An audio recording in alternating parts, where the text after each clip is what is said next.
कि भाइयों बहनों, मेरे हाथ में देश के खजाने की चाबी सौंप दो, मैं देश नहीं लूटने दूंगा। ये भाषण याद है ना, ये नारा याद है ना? मैं चौकीदार हूं, चौकीदारी करूंगा। अब मैं उस चौकीदार से पूछना चाहता हूं कि कहां सोया है चौकीदार, कहां सोया है चौकीदार। मुझे लगना चाहिए कि मैं जम्मू में खड़ा हूं, मैं रामगढ़ में खड़ा हूं, मैं जिंदा दिल लोगों के बीच में खड़ा हूं, मैं ऊर्जावान लोगों के बीच में खड़ा हूं। आपकी इस रैली पे पूरे देश की नजरें हैं। हो सकता है प्रधानमंत्री जी भी कहीं बैठ करके लाइव देख रहे हो सोशल मीडिया पे।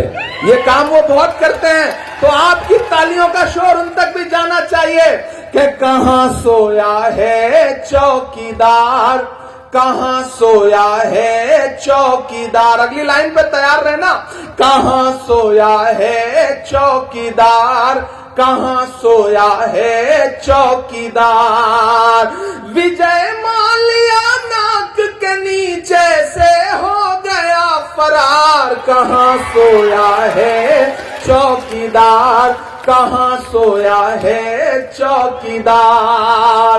गैस सिलेंडर की कीमत भी 1000 के पार, कहां सोया है चौकीदार, कहां सोया है चौकीदार। के चाय बेचने वाला पूरा भारत बेच रहा है। तेल बिक गया, बिका हवाई अड्डा, सब कुछ बिकता देख के खुश हैं अपने जेपी नड्डा। के जनता महंगाई की मारी करती हाहाकार, कहां सोया है चौकीदार, कहां सोया है चौकीदार। पेट्रोल और डीजल की कीमत रही सैकड़ा मार, कहां सोया है चौकीदार, कहां सोया है चौकीदार। के मोहब्बत भाईचारे के दीवाने दिन ही लौटा दो। अब मुझे लगा कि मैं रामगढ़ में खड़ा हूं, थोड़े से जिंदा दिल लोग बैठे हैं, वरना आप बिल्कुल सुस्त हो गए थे। मुझे ऐसा लग रहा था कि जैसे आप बड़ा गंभीर हो गए, बड़ा संजीदा हो गए।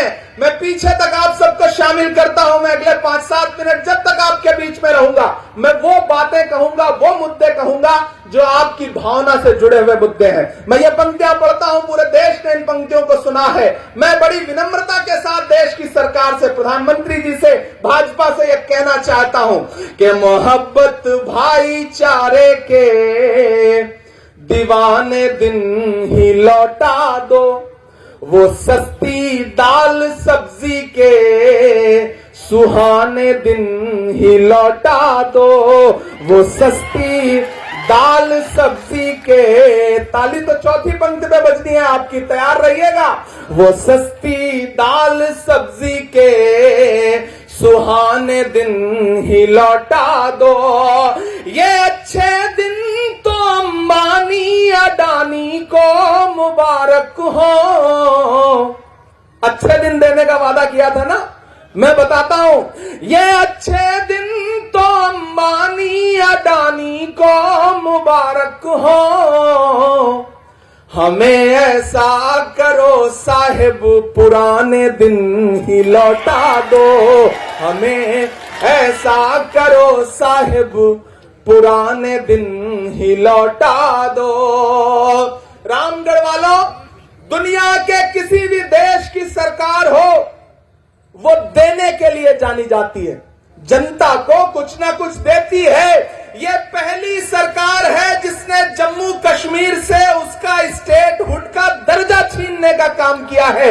आने वाली सदियों में जब इतिहास लिखा जाएगा तो लोग ये कहेंगे कि भाजपा की सरकार देने वाली सरकार नहीं थी, बल्कि छीनने वाली सरकार थी। हम कांग्रेस के लोग, हम गठबंधन के लोग यहां खड़े होकर के आपसे वादा कर रहे हैं कि आप कांग्रेस पार्टी को जिताइए, गठबंधन को जिताइए, यशपाल जी को जिताइए। आने वाले दिनों में जम्मू कश्मीर से जो उसका गौरव छीना गया है, जो स्वाभिमान को तोड़ने का काम किया गया है, जो आपसे आपका स्टेटहुड का दर्जा छीना गया है, हम उसे वापस आपको सौंपने का काम करेंगे, आपको सम्मान देने का काम करेंगे।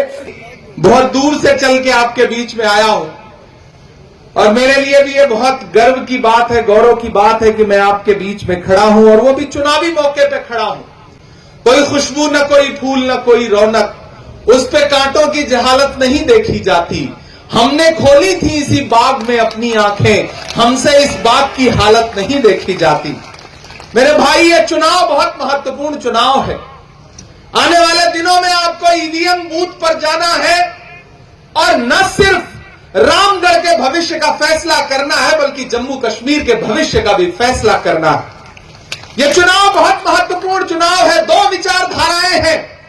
एक तरफ वो खड़े हैं जो चाहे दिल्ली में खड़े होकर के बोले या जम्मू में खड़े होकर के बोले, सिर्फ झूठ बोलते हैं, सिर्फ झूठ बोलते हैं।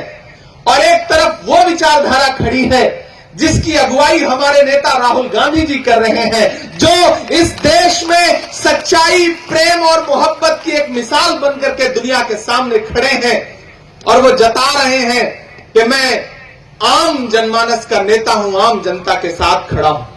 एक तरफ भाजपा के झूठे वायदे हैं इस चुनाव में, और इस चुनाव से पहले भी मैं देश की राज्यसभा में हूं, देश की पार्लियामेंट में बैठता हूं, वहां बैठकर भी उनका झूठ सुनता हूं और यहां मंचों पर भी उनका झूठ सुनता हूं। तो ऐसा लगता है जैसे हमारे प्रधानमंत्री जी ने भारतवर्ष में, अगर आपको लगता होगा कि फिल्मी दुनिया का सबसे बड़ा कलाकार अमिताभ बच्चन है तो गलत। अगर आपको लगता है कि सबसे बड़े कलाकार दिलीप कुमार साहब हैं तो गलत। इस दुनिया में अगर कोई सबसे बड़ा एक्टर है तो वो हमारे प्रधानमंत्री नरेंद्र मोदी जी हैं। कोई सानी नहीं है उनका झूठ बोलने के मामले में, एक्टिंग करने के मामले में। हम सारे लोग यहाँ आज यशपाल जी के लिए आपके सामने अपना दामन फैलाने के लिए आए हैं। इन्हें जिताइए, आप इन्हें विधायक बना करके असेंबली में पहुंचाइए। मैं बहुत छोटा हूं, लेकिन मैं आपके सामने वादा करके जाता हूं कि आप इन्हें विधायक बना के पहुंचाइए। अगर ऊपर वाले ने चाहा तो कांग्रेस पार्टी इन्हें आपके बीच में मंत्री बना करके वापस भेजेगी। ये आपको करना पड़ेगा। बहुत शानदार माहौल है। मैं पूरा जम्मू कश्मीर लगभग घूम चुका हूँ, 16 से ज्यादा सभाएं कर चुका हूँ। बहुत शानदार माहौल है और पूरा राज्य जो है वो अपना स्टेटहुड का दर्जा चाहता है। जो झूठे वायदे किए थे भारतीय जनता पार्टी ने, उसके खिलाफ लोगों में, युवाओं में, महिलाओं में, बुजुर्गों में बहुत आक्रोश है। तो हमें पूरा विश्वास है कि आने वाले दिनों में यहाँ पर गठबंधन, कांग्रेस गठबंधन की सरकार बनने जा रही है। देखिए, कुछ काम किया होता तो इतनी रैलियां करने की जरूरत ना पड़ती ना।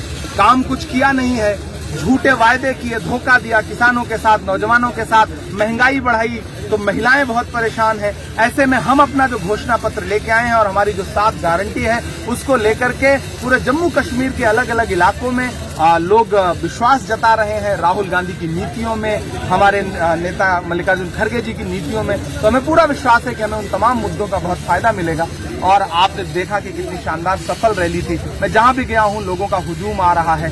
लोकतंत्र, जमहूरियत के प्रति जिस तरह से लोगों में प्रेम है, समर्पण है, उससे जाहिर होता है कि हम यहाँ पर सरकार बनाने। सर, महत्वपूर्ण बात तो यह है कि स्मार्ट सिटी बनाने का वादा किया गया था। मैं जम्मू एयरपोर्ट से उतरा हूँ और यहाँ तक पहुँचने में इतने गड्ढे हैं कि पता ही नहीं चल रहा था कि यात्रा कर रहे हैं या अंतिम यात्रा कर रहे हैं। तो स्मार्ट सिटी अगर ऐसी होती है तो फिर तो मतलब मुझे हैरत है कि स्मार्ट सिटी ऐसी होती है। नीतीश कुमार जी जो आज उनके सबसे बड़े सहयोगी हैं, उन्होंने भाजपा का फुल फॉर्म बताया था बहुत झूठा पार्टी।